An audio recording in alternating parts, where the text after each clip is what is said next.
to grow and to know God, period. How we get there, I mean, Doug's path is definitely going to be different than my path or your path. We're all on a unique journey, and each unique journey should be honored for what it is. That's why I like this Namaste. You know, it's beautiful. Mm-hmm. You know, the divine in me honors the divine in you, and vice versa. If we're of that mindset, first of all, if we're of that mindset, we can carry it off. We really don't need to learn anything. We just need to be. Then we go take that understanding to the level that Gandhi spoke of. Be the change you would wish to see in the world, because as you are expressing, you are experiencing. And you can't experience anything other than you express. Right? And this is one of the reasons why we can speak words. You know, I can say, it doesn't matter what words come out of my mouth. What matters is what's in my mind, what's in my mind, and what is really going on in this moment. If I have any anger in my heart, and I put on a smile from somebody, you know, and I'm being hypocritical, and it doesn't matter what I'm showing them. Yeah. Because what I'm feeling inside me, I can't get away from. I can change what I'm feeling inside of me by changing and altering my thought patterns and what I'm hanging on to. And it begins here. It begins here, it ends here. For each and every individual. And that's why it says, you cannot give without receiving. You cannot receive without giving. The devil didn't make us do it. Adam and Eve didn't get us thrown out of Eden. You know, I love that when people come back with that. Well, geez, if Adam and Eve hadn't only eaten that apple, you know, we'd be in paradise now. Man, they ruined it for me. You know? I remember years ago I had something when I was trying to, before the League of Love, years ago I was trying to create something called the Alliance of the Children of God. As a matter of fact, I have a non-profit status with the state of Florida for the Alliance of the Children of God. Or do I still have it? I had it at one time. I don't know if I still have it because I couldn't find any takers. Because basically, it's this consciousness. And I tried to do this back in I think it was 99. 1999 I formed it. And in that, the first thing I wanted to share with people was we all have free will. We know that.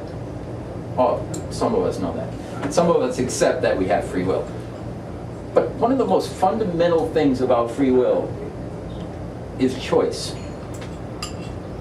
And because we have choice, we have responsibility.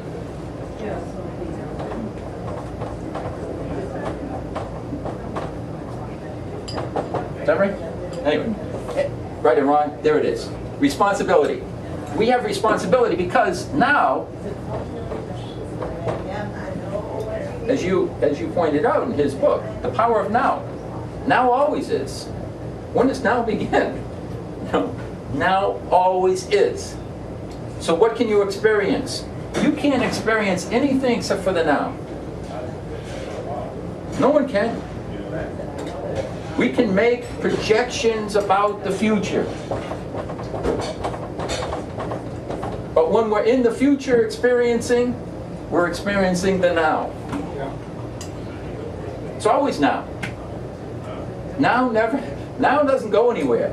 It doesn't begin. It always is. Now always is. Now, what does that mean? This is where the dream comes into play. The dream versus reality. You can have one or the other. What's real?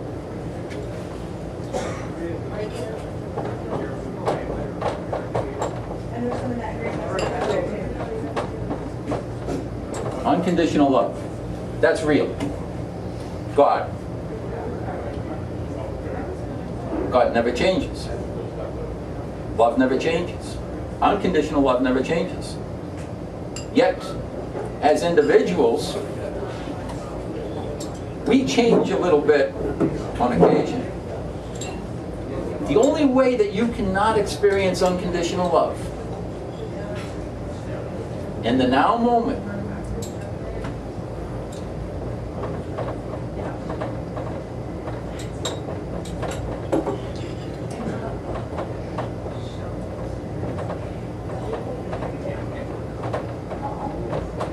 is to have a thought of judgment. Say that again now. The only what? The only way that you can experience a moment that is not I'm paraphrasing what I just said because I don't remember the exact verbiage. But the only way that you can experience this moment and not experience the unconditional love is to have a thought of judgment. Okay. That's it. One of the, might sound like a queer thing about unconditional love. It has no emotion attached to it either. No, can't. And it's really, it sounds like an oxymoron. Because When you think love is an emotion, how can you yes, say it right. doesn't See, have we emotion? always think that we're taught to think in our culture and in our humanity that love is always some form of emotional attachment, whether it's romance or your kids or whatever. Now why? As a human being, are we taught to experience the fullness of the now moment? Are we taught to judge this moment based upon some form of perception? See, we're taught to be very, very good judgers. Right.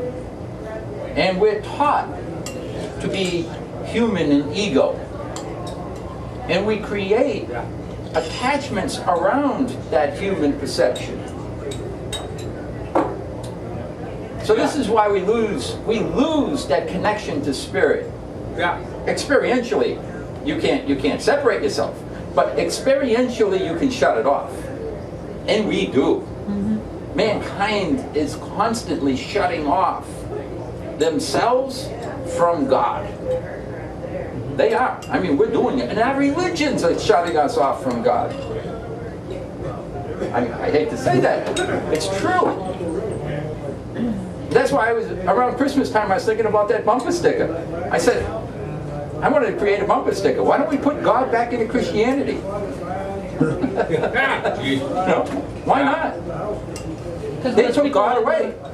Most people won't understand what you mean. Oh, I'm sure they wouldn't. No, but that's all right. But What would the bumper sticker say? why don't we? Because I saw, why not? Let's keep Christ in Christmas. That's what the bumper sticker. I said, why not put one? Let's put God back into religion. Oh, let's put God back into Christianity, because they took him out. I mean, they truly took God out. And actually, they've taken Christ out of Christianity. They really have. They've taken Christ out of Christianity. That's why when I wrote in here a lot of scripture, when I look at the Bible, what Christ said, it's based on fact, it's true. But what the religions are teaching that he said is far from true. Because what they've done is they've taken elevated truths and brought them down through the human filter, and then threw them out to the world with the perceptions and the judgments. And now they've made an unconditionally loving God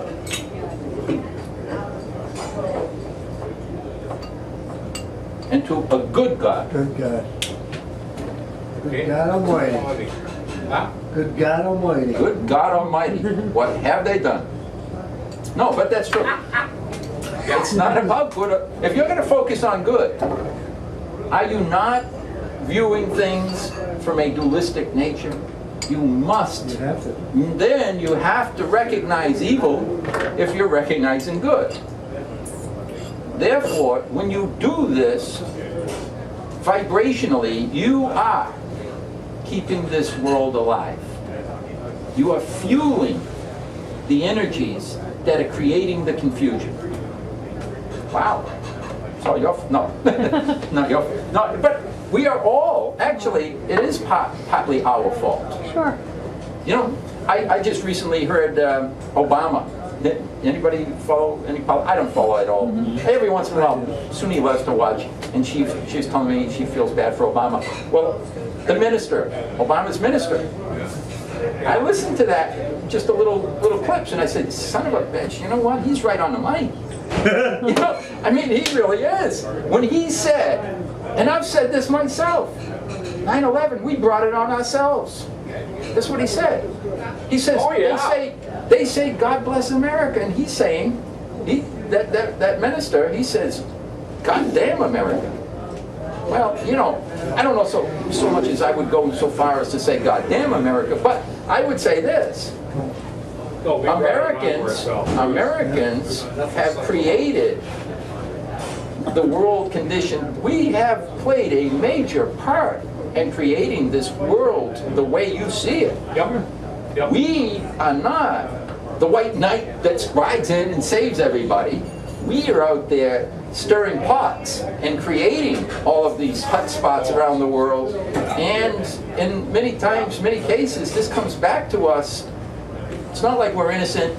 And oh, why us? Poor me, poor me. Why don't they love us? Look at all the good we do. Oh, no.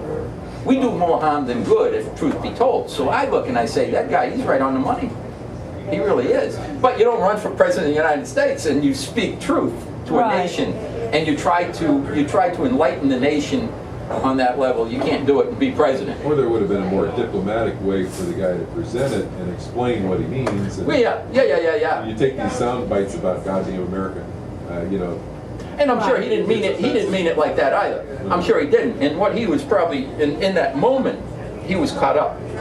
He was caught up in that moment. Now, it's no different than Christ coming in, flipping the tables over. The money changes. Yeah. Okay, that was a very human ego reaction, judgment. Flipping those tables over was not the act of an unconditionally loving Son of God who recognizes ultimate truth. In that moment, he was reacting from a human condition, which is no different than that minister or that reverend, and he's coming out and he's letting his emotions come into play. You know, in that moment, no, he could have said it a different way. He spoke truth, but when you bring the emotions into it, it doesn't go over too well. You know, it really doesn't. And you're right, there's a diplomatic way of saying, they still won't believe it. You know, when they're ready, they'll hear it in their own way.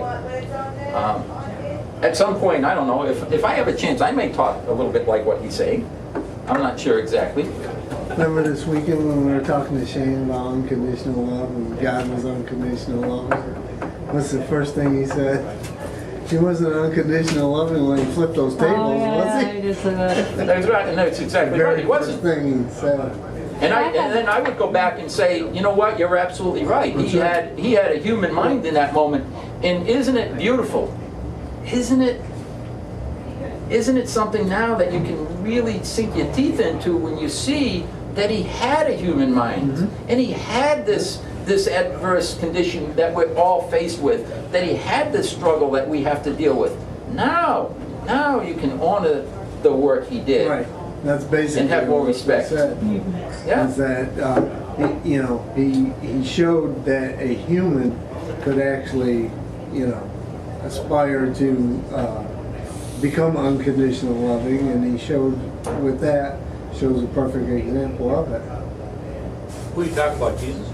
Yeah, talking about Jesus. Yeah. You know, it's funny because I had an experience today. My immediate boss was the kindest I've seen him in forever.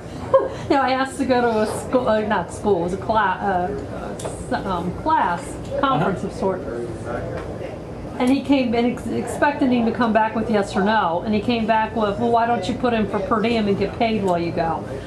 Huh? I asked him if I could do something else, and it was a yes. And when I did something for him, he sent me an email, great job. And instead of me, I judged it. I did. It just totally creeped me out because I'm not accustomed to it. Remember Rumi, the eye? Yeah. The eye goes blind when it only wants to know why. Yep. You had a moment. Yep. We It was have moments. special. He was good all. I mean, he was good all day. It's great all day. Kind of boss you want to have. Try to You were understand looking it. for a why. Yeah, well, I was freaked Understand the why, out. and you're in trouble. You'll lose it. Because again, and this is where life and death. Okay, we talk about life and death. Life was what you were living when you're in that moment. Death came on when you wanted to know why you were Why are you having being so this. nice? Right? You It's died. right. Why? The moment you ask why, you're out of it. And now, see, that's where the judgments come into play. Exactly. Right? You want to judge. We're so used to judging. Our minds are so conditioned to judge and put a value on everything. Every single person we see, we kind of like labeled in our mind. We got a value for everyone, okay? And what they represent. This one represents this, that one that. Now, the moment they step out of that box, well, that's not who you are. Yeah. What the hell's with you? Now you're I gotta figure this out. Yeah. Boom, you're gone. As soon as you start trying to digest life, you're in You're that gone. experience. You're in it. You know, now the thing is, even, and this is with the Course in Miracles, it says, you know, in the end, when you, now I'm going to paraphrase, I don't remember the exact verbiage. In the end, when you wake up and you reach the atonement, we're all familiar with the atonement as the Course would teach it. The atonement is when you're experiencing this now moment fully, and you're outside of judgment, you are experiencing the atonement. Okay? What the Course says is, when you reach that state where you are experiencing the atonement, you will recognize that what you were experiencing was in reality a dream. And you never ever left your perfect state. Now that doesn't say that everyone in their human ego form is living a perfected spiritual life. As humans, they're not. We're not. But this is where grace comes into play, and it's vitally important. Look, Is bathroom back there? yeah, Yes, sir. all the way here. Excuse me. That's all right. Around the corner. Take it right.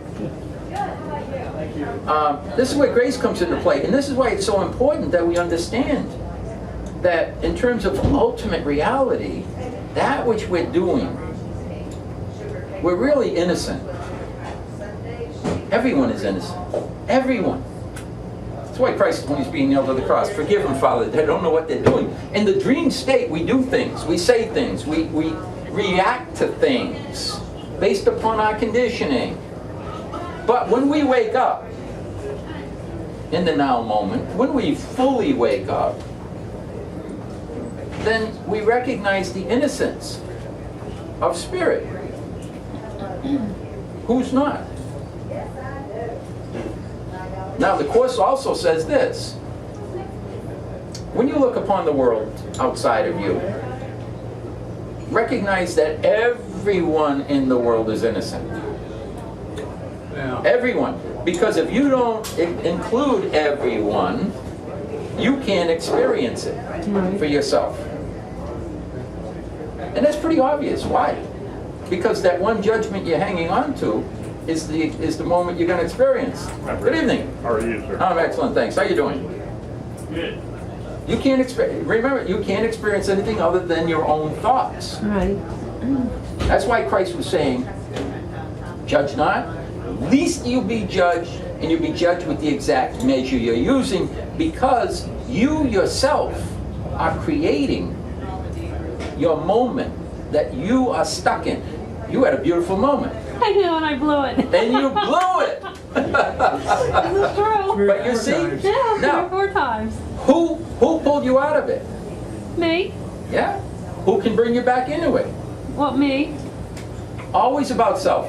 And this is what I was getting to at the very beginning when I was talking about when we have free will, we have responsibility that goes with that free will. Because no one is in charge of us. Nobody. No one's in charge, and no one can control anyone else. They can influence you. They can invite you. I can invite you to join me in unconditional love. I can invite you. We can invite everybody out there. Probably won't get too many takers. Okay, and that's okay, and I don't want to judge it. But the idea is, we can invite each other to share something, but we can't control anyone. Oh, no. You can't force it. You can lead a horse to water, you can't make him drink. Right. Peggy was mentioning that she recognized it after the fact, and that Eckhart Tolle thing I watched last night with Oprah's doing every Monday Oh night. yeah, I'm listening to his book on his TV. He was pointing out that as you become more conscious, more aware, the gap starts narrowing from when you recognize, sometimes it's you look back and say a few hours ago or yesterday I shouldn't have done this or I did that. And then sometimes you start catching yourself right after you do it, Right. and then as you get closer and closer, then while you're doing it, then before you do it, so the gap tends to close the more conscious you are of that, trying to achieve that moment and be aware in the moment. And that- Sometimes it takes a while. You don't figure it out till later. It's practice. And that's why I love being here on Tuesday nights. It's a great reminder. It's a great, Reinforcement reminder, yes, yeah. And Practice will be if better. you're here 10 years from now, I'll be sitting here 10 years from now. Because it is, I mean, it's that, come on, I've been conditioned for 45 years to do it one way. Yeah. Now all of a sudden I'm trying, 44 years. Now all of a sudden the last year, I've been trying to do it another way. Well, one of the things I could share with you is this. I've been doing what we're doing now. What year is this? 2008? 8. This is 8, right? Yeah. I've been doing this now for, 9 years? Off and on, 9 years. Little group here, little group there. I can tell you this, that if I'm here, you guys are always welcome to be here. If for some reason I'm not here, I'm going someplace else, I would advise you to start a group. And what you do is, Oh, yeah. you Yeah. You work set it. the tone. Yeah, you work Don't it. follow some other vibration. Set the tone and have that group. Right. I can say this, what keeps me over the years, because I have an ego mind also. I mean, it's not like I wasn't, it just disappeared. It didn't disappear. And I've had moments and I've had struggles like everybody does. I still do. Every great once in a while that I have a thought, well, geez, maybe I should start another business. I don't like being broke. but that's okay. What I'm saying is this. What helps me stay centered is 24/7 talking about God. Right. You do this, Well, but and that is your now. I tried today at lunch. I went to lunch with a friend, and one of the things that he brought up during the lunch was somebody that's with another law enforcement agency who accused him of not doing something of his job that he was supposed to do. Well, that was you that accused him of that. And anyway, he made the comment, I forgave, but I didn't forget. And right away I said, well, then you didn't forgive. Right. And from there, I'm trying so desperately to say what you relate, and it didn't come out anything like you relate. So I'm like, I'm not Takes ready for this. And that's what practice. Yeah, the first time you try to recall something, it's a little difficult. If I started playing this piano, which I can't play, I'd just be. But if I sat down and day after day, and I keep practicing and practicing, before you know it, it just flows. And this is what Gary was talking about with the power of now, and what Tolle's his book is about, is incrementally we are becoming masters. Whether people want to admit that or recognize that, doesn't matter. We are all becoming masters. And we're becoming masters through becoming more awakened. Now, the world, as we've talked about, has the full spectrum here in terms of degrees or levels of awareness of spirit. It doesn't have to affect you. Recognize you are responsible for you and you alone, not anyone else. If you wish to serve them, the best way you can serve them is by withdrawing yourself from the human ego judgmental world and living as awake as you can live. You're serving everyone. Now, when Jesus said, there is no greater gift that you can give your brother than to lay down your life for them. That's what he was talking about. He didn't mean put a gun to your head and pull the trigger or drink some Kool-Aid. He didn't mean that. I'm glad you clarified You that. got that? There's no Kool-Aid in this group. Okay, but what he did mean was to become consciously cognizant of your divine self. Now, how do you do that? By recognizing the divine in that guy, and that one, and seeing the divine everywhere. This is a great reminder. When you see everyone as divine, it doesn't matter if they're awake. You see them as divine. When you see them as divine, what do you experience? Your own divinity. Right. That's it. It doesn't get any simpler than that. You can't experience anything other than your own thoughts and beliefs. So be conscious of what you're programming into that mind, because it's going to come back on you. I find in the shower in the morning, I've now got my napkin where a couple of weeks ago I wrote my intentions for the day. I have to keep it there because otherwise I'll find in the shower I'm criticizing work.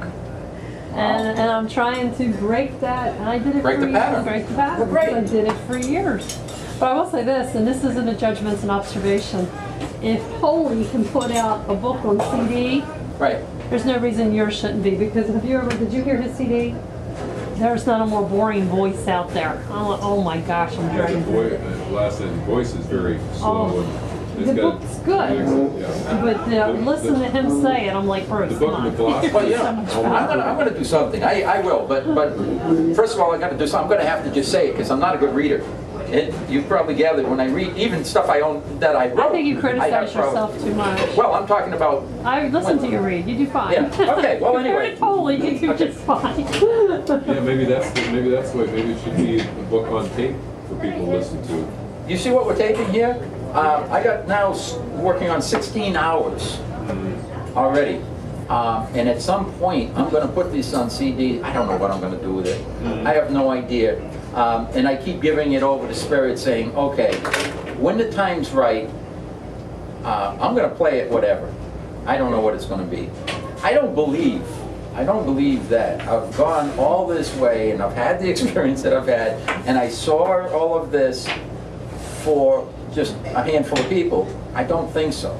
I think it's going to take on some momentum at some point when the time's right. I thought back in '99 the time was right, but it wasn't. I had a lot to learn. And I'm grateful for what you're all teaching me because you're really helping me a lot. You're helping me see a lot of things that, how to communicate this. It's not the easiest thing in the world to transfer to someone else. But I recognize that it is transferable. And little by little, I watch people and I see that it gets through. Maybe they got to go off and read 100 other books first. I don't know. But it doesn't matter. The idea is it's happening. And it's going to take on its own momentum. And as I've heard, the world is shifting in this dimension. It is. This dimension, they're getting receptive to things that they would not be receptive to before. Yeah. And maybe next year, more people would see me as a prophet than the Madman. I don't know. It doesn't really matter. It's going to take on its own life. And I do know that as we have an opportunity to share with one another, the best way for each of us to stay centered is to share real truth. Whatever you know to be true. Don't worry about how the other one's going to receive you. And I'm a good example of that. I'll talk to anybody. I don't care if they think I'm nuts. It doesn't matter. As Paul said, I don't judge myself. And if I don't judge myself, your judgment doesn't hurt. If I allow your judgment to enter into me, that means I had to judge myself, and now I'm lost in this now moment. Yeah, right. Now I'm having that death experience again. Okay? Don't allow anyone else to affect who you are. That's vitally important. As Shakespeare said, to thine own self be true. Be true to you. Don't worry about everyone else. And so many times our kids are great at teaching us through rebelling and not accepting what we say just because we say it. That's great. That's a beautiful stepping stone towards opening their minds to seeing something. And so if we look at our children that way also, we see that it's not necessarily the best thing that they just blanketly accept everything that we say to them. Right. And we don't It's have good that they problem in our challenge. household. You don't have a problem there, I can tell. So anyway, we left off on page 37. I believe it was 37. Yes. 37. I got a mark here on page 37. And I'm going to read the last paragraph just before we jump into where we left off. This is a good example of how ego's love and unconditional love differ.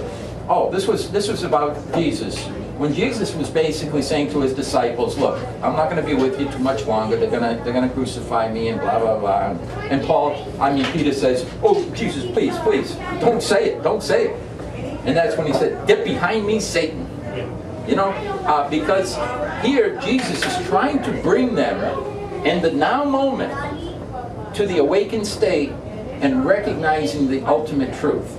And Peter is now looking at it through his judgmental mind, saying, oh, son of a bitch, where are we going to be without you? We need you. We need you with us. And he's saying, look, that's Satan talking. That's a human being mind. That's the ego talking. Yeah. Okay? So anyway, that's where we kind of left off last week. Peter in his humanness was speaking from his ego mind when he rebuked Jesus. Peter was allowing his feelings of attachment to Jesus to cloud his consciousness. Sometimes the feelings that we think are love are in fact the exact opposite, fear. And we do this as human beings. And this is why Christ was very emphatic about saying, you must, if you want to be my disciple, you have to forsake those human relationships in the form that you're hanging on to them. Forsake your mother, your father, your husband, your wife, and your children. Because if you don't, you cannot experience the higher reality. See how you can't have the two at the same time? You can't be experiencing unconditional love and your fear-based thoughts simultaneously. You can't have them both. You're having one or the other. You're awake, which is life, or you're asleep, which is death. Speaking of, just you mentioned parents, father, mother, and so on, some of the discussion last night was about taking on roles and not letting those go, and that takes you out of that now moment, out of the consciousness where you think of yourself as a father or as a mother or as a businessman, and that becomes your identity. Right. And you, even when your kids move away, you're still this, or your ego pictures you as something, and you need to get out of that role playing and get back to the consciousness. And that was an interesting thought too. That's why I always say to my son, and this was tough for him when he first heard it when he was like 9 years old, when I said, look, first I see you as my spiritual brother. My son, I see him as my spiritual brother, and when I see him as my spiritual brother, my role as his father becomes secondary. The relationship to my brother is primary. Now when I see him that way, I'm looking at my other brothers, figuratively speaking. Male, female, doesn't matter. But the idea is my kinship. My kinship is spiritual. And first, My relationship with what was my son is my spiritual brother. Secondary, the relationship father-son. Now, you may not see this as important, but I think it's a comfort zone for most of us. Do you think in the future, in a different vehicle, different body, will your son be in your life? Wouldn't you say that last Oh, yeah, wait. You know what? First of all, let me say this. I understand where you're coming from, and you know this whole thing about soul families and this and that and that. Myself personally, I've talked about the various dimensions within creation. I've told you that if you look at the journey of soul, I said this: in order for me to write about the journey of soul in all of the various dimensions, I've already experienced the full spectrum of all of the dimensions. I don't have an attachment to playing within the framework of the evolutionary track. Okay? That being said, my son, as a spiritual being, as well as everyone else, is already with me beyond the journey. Yes, indeed. Okay? Beyond the journey. Do I feel as though I have to have that kind of relationship on the evolutionary track again? No, I don't. But as spirit, he's already with me in the awakened state, beyond the dream. I don't think most people like that answer. Now, if you want an ego answer, As you're saying, everyone is with you. everyone. All souls forever. And You know, this is one of the things that I talk about in here many, many times. There is awake or asleep. A or B. Now, I keep saying, look, you have an option. You can wake up. You don't have to dream. You can experience the fullness of creation. You may choose not to. That's okay. But it's available. souls can communicate with each other, I suppose. But do souls then not need anybody else? Does it become a solitude kind of a thing in your state of being that you don't need any well, there's no other contact? It's not like you don't need, but you experience. I mean, experience is something that is part of creation that always is. You can't help but experience. When you were in that moment today, you were experiencing. You pulled yourself from one frequency to a different frequency. But both were experienced. When you're watching a sunset and you're just one with it, you're experiencing. What do you have to experience? It's not a question of you have to have this experience or you have to have that experience, but everything is available. We have to have experiences within the lower dimensions to build us to higher and higher levels of awareness. Experience is necessary.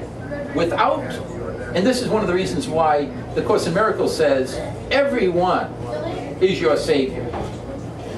Everyone. That person you just made reference to today. You had a moment of clarity. Course in Miracles says, you had a miracle. Hallelujah! You had a miracle. That was the miracle. You had it. You didn't keep it. You gave it away very quickly. But you had it. You had it. It was right there. Anytime I get that. You got it. You got it. And Woo! It don't last. you know, remember the Godfather, the second Godfather. I think it was the second or the third. Michael Corleone. Every time I think I'm out, it's sucking me back in again. Yeah. You know? Yeah, you were out for a moment, boom, you got sucked back in. But that's okay, because like Gary said, what happens is this: the more you practice, the greater the ability to A, recognize, and B, hang on to that frequency. Okay, it's practice. And later we're going to get to that. So, an experience can either be interacting or reacting. That's it. You have no other choice. Interacting Interacting means you're alive, you're experiencing true reality. Or you can have the death experience and react. And Christ, this is why someone slaps his cheek. Well, boom! That's the natural reaction from a human being. Someone slaps you, you hit him back. Most of us say, oh, I didn't even think about it. Bullshit. Bullshit. You know, there is not one thing that we do that we didn't think about. Now, granted, we have programmed ourselves so that thought pattern, it may be even a 1/1000th of a nanosecond, but rest assured, there is a decision that's made. We made it. We don't want to take responsibility half the time. I just reacted. What can I say? Not my fault. Yeah. Truth is, I'm sorry, it is your fault. We have responsibility to grow and to become aware that we're in charge. Now, most people, that's why this is not popular. Most people don't want that responsibility. It's easier. Oh, yeah. Thank you, Jesus. I'm saved. Hey, have you been saved? No. It came up over Easter. No, we're taught we should be in charge. Christianity is good at that. Well, But not just, because, you know, Tom, the guy that was with me last week, right? Or the week before, whatever. yeah. He says, I don't think I'm going over there tonight because I just can't understand what he's talking about. And he's not a dummy, he's got a PhD in chemistry, you know, so he's bright, brilliant guy. But I'll bet you that what he does is confuse what you're saying with what he has to take responsibility for and behave in a certain manner, as prescribed by something. Well, yeah. And so, see, that becomes a confusion. And it's not a match. He ain't hearing it because he just doesn't connect up with the way he's talking. Yeah. It's either that or he's not comfortable with what he's hearing, but if he's not expressing it, then it takes work. I mean, every one of us here are committed to it, and yet look how hard we have to work at I it. read 48 books and finally come up with some answers. And you just don't get there. Boom, done. No. Yeah. Bruce says you can. Well, let Make that jump. me say this. Let me say that you have the innate right to forego the long road. Okay? I'm not going to say that there is a magic pill that you can take and then be instantly enlightened and transformed and the ego disappears. The ego doesn't disappear. That's the thing where, and I think this is where some of the confusion comes into play. You will be challenged over and over and over and over and over again. This is what you're in this world for. We are in this world. It's like a diamond. You got a diamond, just hunk of rock. All it is, carbon. Carbon. But now you want to turn it into something that someone's going to pay for. We got to chip away at it, right? And we got to give it a nice appearance. And this little piece over here, if it's imperfect, you got to chip it off. Well, that's kind of what we're doing. Put under pressure. Put under pressure the carbon has to be put under pressure. Right. And we're under pressure. And rest assured, as the frequency of this dimension is rising, the pressure is also rising here. And you're going to see, and we're already witness to severe storms. You're seeing erratic behavior in people. You're going to see, the idea is when you're in a dualistic nature, such as this world where we have positive and negative, as the positive is climbing, and as the world is shifting and we're seeing an evolution happen, we're saying, oh, people are getting more receptive. Well, on the other side of that coin, you have a lot of the negative that's feeling this energy. Yeah, and you can, one of the examples of that is all the negative emails you get each day. My goodness, they're fear-filled. Oh. But I'm saying even acting out, you're going to see people act out of fears. You're going to see a lot of craziness happening at the same time. If the world's level of consciousness is increasing, why wouldn't the world be getting better and not worse? I mean, it appears that it's getting worse in some ways. At least the pollution and the global warming and certain problems that cause. So shouldn't things get better? I mean, I know there might come to be a clash where the consciousness reaches a certain critical mass and suddenly starts to have some majority or some power or some real influence. So there could be a clash of ideas there or philosophies.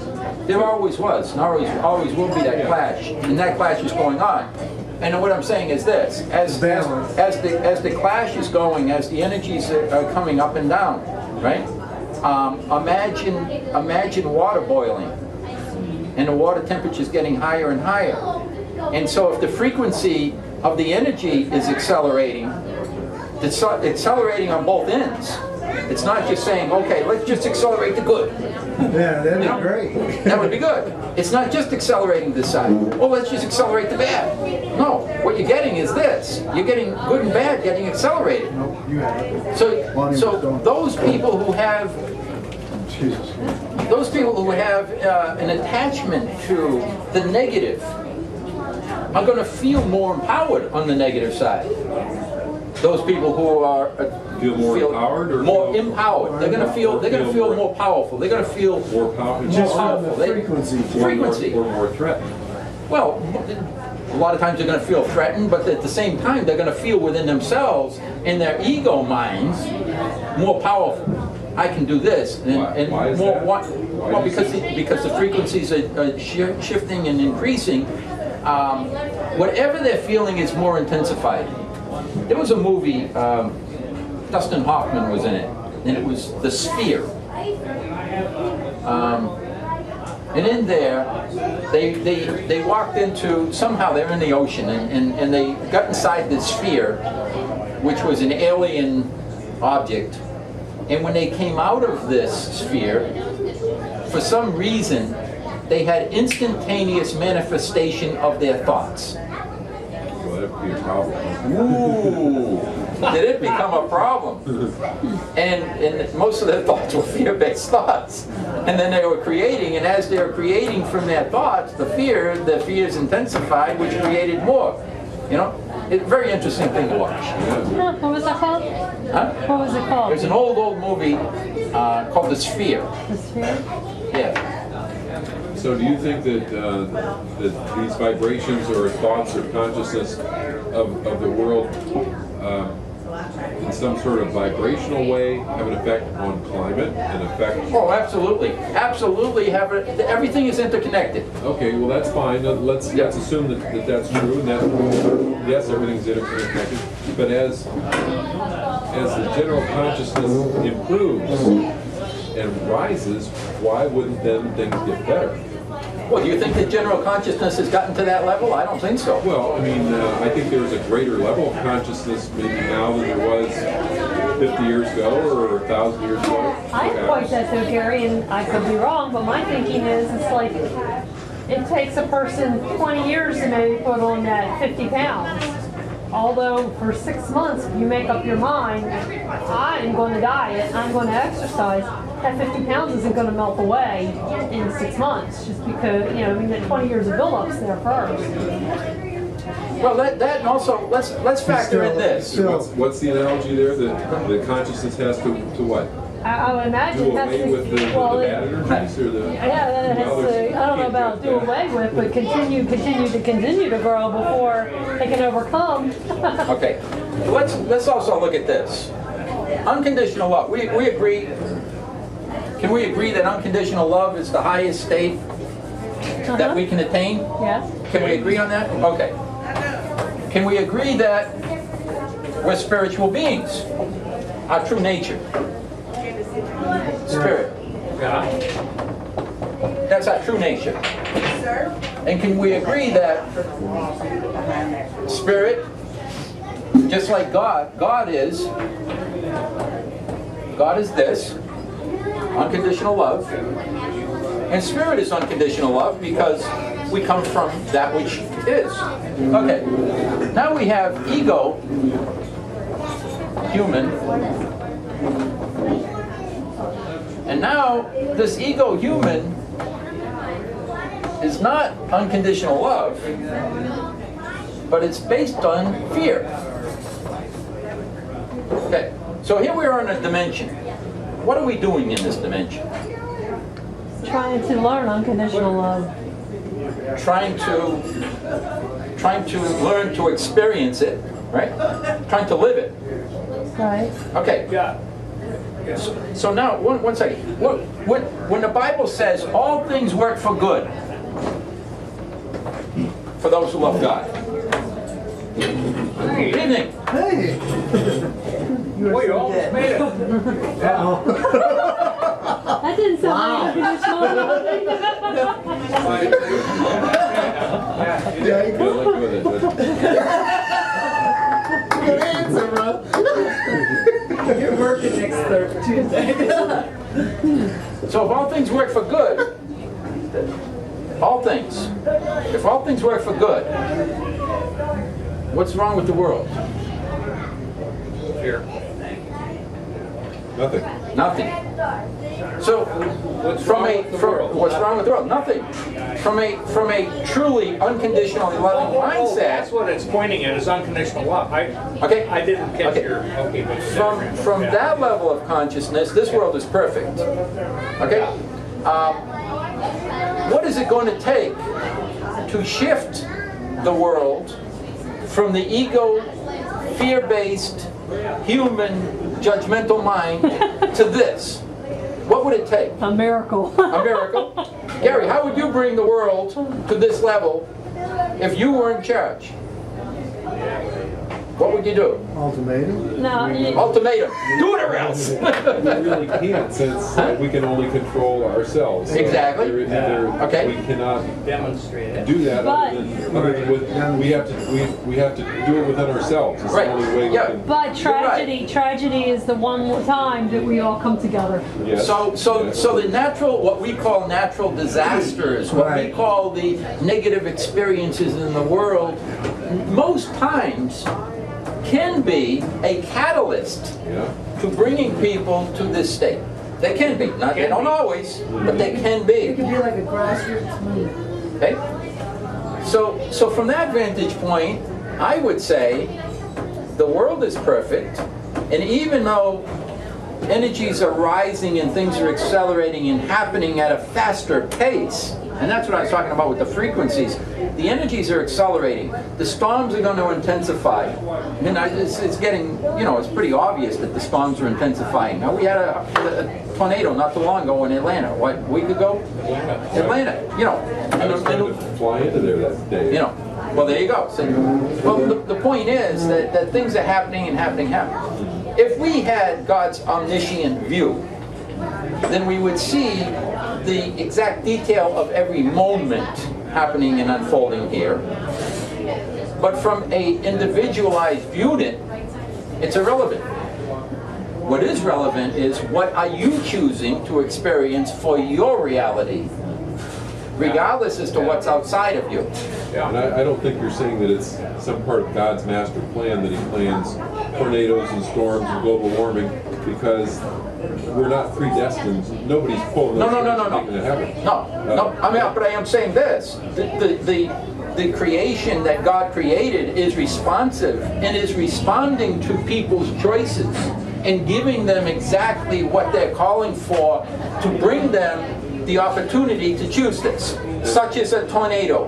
or a hurricane, And or a those- flood. And those choices may be as simple and mundane as burning too much coal and too much oil and Well, that's part of it. polluting the world over hundreds of years. Yeah. And it leads to these things. I mean, maybe that's the way, I mean, I'm having trouble figuring out if it's caused by people's frequencies and vibrations, which could be, but I Everything- have trouble, understanding how that would. that How would necessarily work. how someone's mental choices are affecting the frequency and the energy of the manifested world. Everything is interconnected. Everything is universally connected through consciousness. Everything, including physical matter. Because everything is energy. Because everything and every energy and matter are transferable. And every thought you have is creative. I understand how it could be connected. I understand Yeah. how it could be. And the idea is every thought we have has an effect. That's true. Even Doug's. Keep in mind. Even- I'm kidding. Yeah, no, I never thought that. yeah. But anyway, I'm going to just read the next line that we're going to get Can I to. cite an example that I've been, just from my observations, why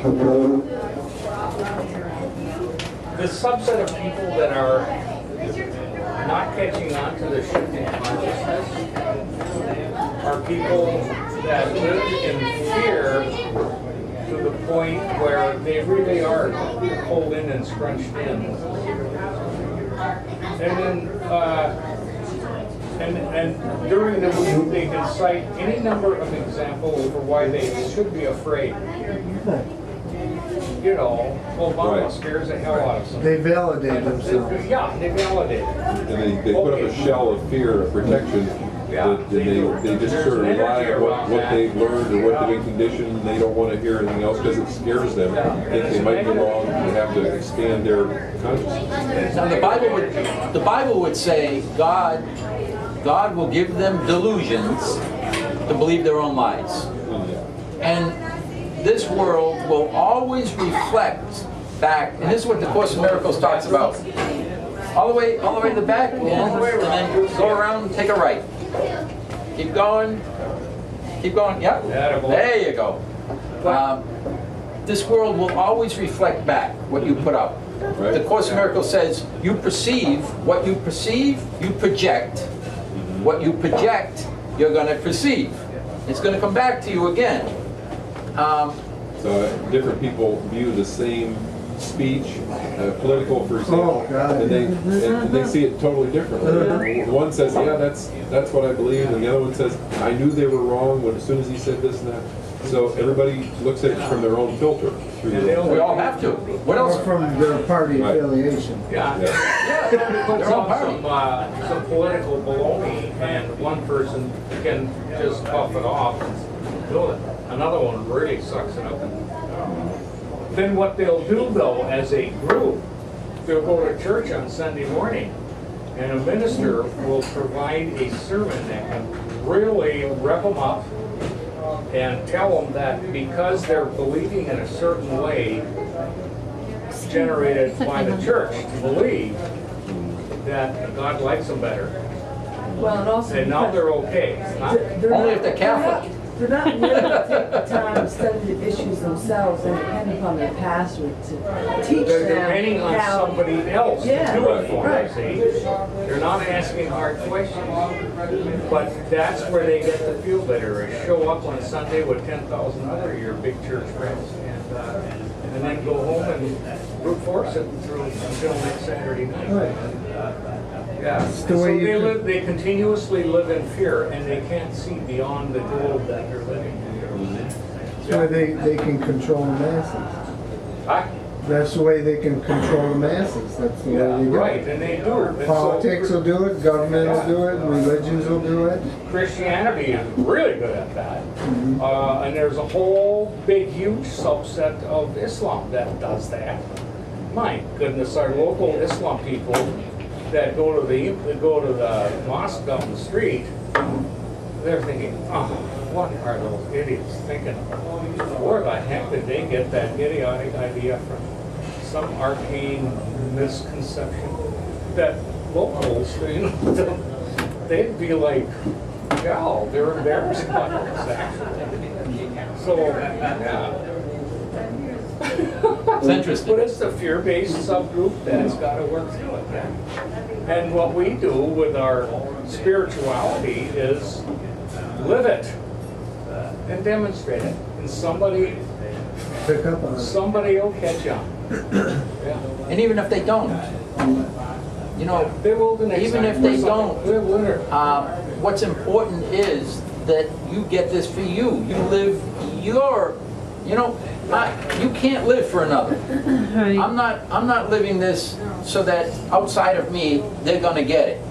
It'd be great, you know, I would wish the whole world woke up tomorrow and just practiced unconditional love, and that would be fantastic. But if they don't, I recognize that in ultimate reality, as spiritual beings, they're perfect. They will get it when they're ready to get it. I must, for me to return to what I call home, for me to return home, I must be true and live the ultimate truth for me. Now, as I do, yes, others can look at me and say, hey, wasn't he a strange guy? He really was different. I didn't even my son comes to me now, he says, you know, I didn't understand this and that, but now he's starting to see little things. You know, it took a number of years. He still hasn't read my book yet, but that's okay. How old was he? Teenager? He's 20 now. He's 20. Yeah. So for 11 years, he's been looking at me a little strange, but he's starting to pick up on some things. And it could be, I could be dead 20 years before it really sinks in. He says, you know, son of a bitch, now I understand what my father, oh yeah. Jeez, why did I wait till now to catch on? Yeah, it doesn't, but the point is, the moment I have an attachment to being received anyway by anyone, including my son or anybody, I'm lost. I'm not going to lose myself, because the moment I do, I can't help anybody. Yeah. I can only help everybody by detaching myself from everyone and say, you know what, I'll share with anyone, but you all live how you view to the extent that you choose. Anyway, I'm just going to finish this one page that we're going to get. Oh, yeah. Yes. Let's go. Yeah, let's work. Yeah. So anyway, do not delude yourself into thinking that you can have it both ways. And by this, we're talking about spiritual experience versus the ego. You can have, which is what you